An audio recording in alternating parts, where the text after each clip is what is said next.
one of the latest additions to Bristol's coffee scene, and it's a very welcome addition too. It is situated on Gloucester Road, so there are a plethora of other cafes in the area, but Poquitos really does stand out in the bunch. It has the coffee shop aesthetic. Actually, it goes above the minimalism that I associate with coffee shops, with a pleasant choice of framed photographs and by the selling of plants too.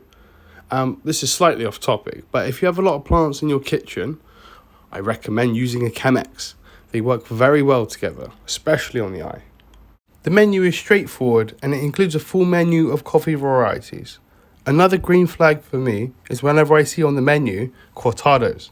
I know they're taking it seriously. So Poquitos definitely gets a 10 out of 10 for presentation and cup choice as well. It really made me think of a Jaeger bomb. I think I'm showing my background here a little bit, but the double-walled cup offers a greater resistance for the coffee getting cold. Very well made and very good choice of bean. Now, I just shown the Panama by Clifton Coffee, but I'm unsure if that was what was in the cup. What was in the cup was very delicate, nutty and fruity. Well, it's actually quite like me. They stock a big variety of beans from the Clifton Coffee Company, which is a great roastery, and it's a local one too.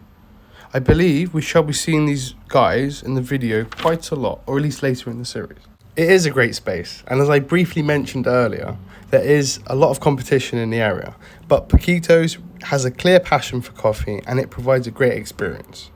I like visiting the Dave Giles Butchers further along Gloucester Road, so we shall be making this place a regular pit stop. The giant window is absolutely wonderful and it provides such an open feel to the whole coffee shop. Really, really inviting. And here's some of the beans that they sell from Clifton Coffee. And I assured myself next time I come, I will have to try their bagels. Apparently the bagels are phenomenal. But just to keep this as controlled as of an experiment as I can, pour over coffee only. But yeah, I will be returning. Dareshack is up next, and it is located opposite Castle Park, near the side where the bombed out church is. Opening in 2020, very daring if you ask me. They also have a space for events, but I'm not here for that, I'm here for the beans. This is maybe my most frequented spot, given its central location, and they also have a loyalty card scheme too, which is always a winner. However, I'm always forgetting to get it stamped. A nice variety of beans are on the menu, and not too many as to get lost in there. Also, keeping a lot of beans can be difficult to maintain, and keeping them fresh should always be a top priority. The reasonable decision of not putting all the cow's milk alternatives the same price, it sits well with me too, even though I don't drink them. And as you can see, they have a top shelf primo menu, and I'm yet to partake in it, as I still feel like I'm earning my coffee stripes. Well presented, and I will say very fast service, given it was a Saturday afternoon at 2 p.m, which I think is going to be the peak hours. And also I've ordered a pour over, so they had to take time and jump off the queue to make this. They have an area which is laptop free, which is a brave and a bold decision for a coffee shop, but it works very, very well. Especially for people like me who just dip in for like 20 minutes or so, have a nice coffee and gel on. They stock a good range of beans too for sale. The house blend is really nice, and I'm a total maniac, and I just brought that and I put it through my AeroPress, and I still enjoyed it. There is some pressure there, so it's helping extraction. Currently, I'm enjoying To The Moon by Dark Arts Company, and I would recommend that as well. Oh, and as you can see, they also stock Triple Co Roastery, another local roastery in Bristol. My favourite part about Dareshack is that it was previously a Starbucks.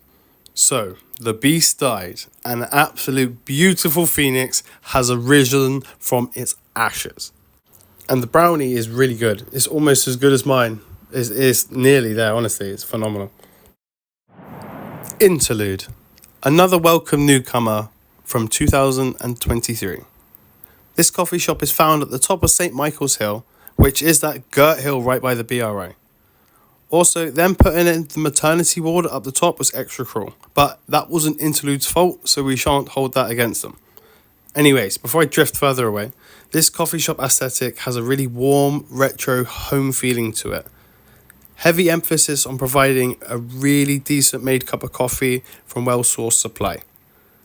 They use Dino's coffee, which is another Bristol roastery, and I believe that's what they use for their pour over. A lovely straightforward menu which is handwritten, adding to the vibe.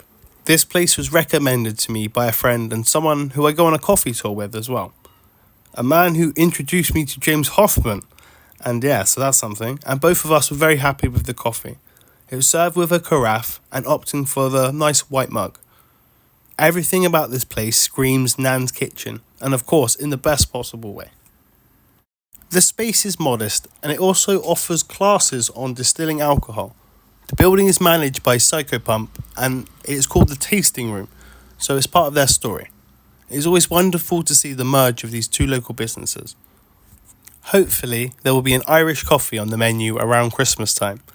They do events during the week such as coffee tasting and an event which I believe is called, but is now ended, Tipples and Tarts. 1B Pitville, found just off of White Ladies Road and on Cotham Road. An area with a lot of choices, but this one definitely sticks out again. I discovered this one quite recently too, and it's a lovely addition to my list. Opening in 2021, they have set roots and grown very well. At first I was worried being that they don't offer a pour over, but when the barista offered an AeroPress, I was very pleased and was sold straight away. The menu is nice and straightforward, no confusion to be had, and they might not offer a cortado, but they still get extra points for offering the piccolo. I'm sure if you wanted a cortado, you could ask for a little bit less milk, And the dairy alternatives being no extra charge, I think is an amazing thing to do, honestly. That is a really, really nice and consumer-friendly menu. The coffee was fantastic, and it was well made as well. The service was 10-10, and the ceramic cup with the Hario pourer, the carafe, really nice. And also, whilst the coffee was extracting, the barista brought out a glass of water for the complete package, which I thought was a really nice way of doing it actually. It seems the space would be quite great for a younger crowd, and the interior is modern with a fair show of character. They have a smaller stock of beans for sale, but they do carry Triple Co roastery. And there is a chance I come in when stocks are low, perhaps they do sell others. And again, the baked goods and the cakes definitely had me stopping and staring. Full court press. Now, I'm not supposed to show any bias when making this video, but there is no way you're into specialty coffee and in Bristol and you haven't visited it. Located in the centre, opposite the registry office and on Broad Street, Full Court Press is a veteran in the coffee scene. It has a beautiful lo-fi outside image and a really homey to minimalism feel on the inside.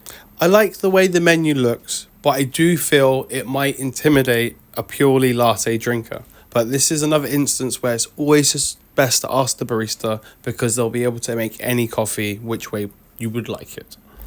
The coffee was great as always. I ended up with the El Salvadorian after the barista recommended it. The coffee is served in a very nice way, in a very full court press way, and I like to see it, at a really good temperature. I believe it's the first place in this series that hasn't been in ceramic or glass as well. But knowing full court press, there must be a really good reason. It must be very deliberate. They also have the largest and most broad variety of coffee beans for sale, and they label them with the little preferred means of extraction too. Also a plethora of filters, AeroPresses, Hario equipment too. Alongside some chocolate, which again, Christmas is coming up soon, and it's something to take note of. They also have a siphon coffee machine, which makes me really happy to see. I've only ever had one, but it was fantastic. And this might be the only one in Bristol as well. Or at least that I've noticed. I can be a bit blind sometimes, let's say. Can't say whether it's operational, and I completely forgot to ask. But the next time I go down, I will be asking. It's worth noting that they do have a downstairs area, which seats about 10 extra people as well. But yeah, thank you very much for watching, guys. That was the first 5. I've got 2 more videos coming out, exploring a lot more of the scene as well. Thank you very much. Like and subscribe if you haven't. More videos coming.